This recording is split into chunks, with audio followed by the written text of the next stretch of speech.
Welcome to the Tech Egg. Don't get scrambled. Enjoy the video. You're starting in Safari with the page you want to save. First, make sure iCloud Safari syncing is enabled if you want the list across devices. This avoids duplication later. On Mac, reveal the toolbar so the Reading List button is easy to reach. On iPhone or iPad, open the Share Sheet now. That's where you'll add items. Once done, you're ready to add the current page. This first action captures content you'll return to without bookmarking clutter.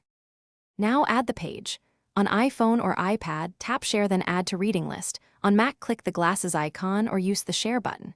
You can tidy content first, switch to Reader View to remove ads, then save to keep a cleaner reading copy. Organize mentally. Unread items appear at the top so you always see what's pending.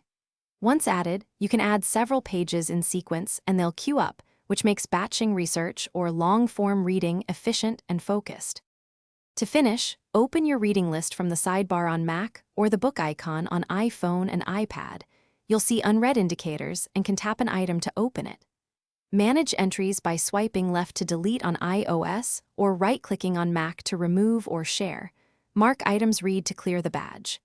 If items don't sync, try toggling iCloud Safari off and on, ensure Wi-Fi is connected, and verify you're signed into the same Apple ID. Thanks for watching. Consider subscribing if I helped unscramble your problems.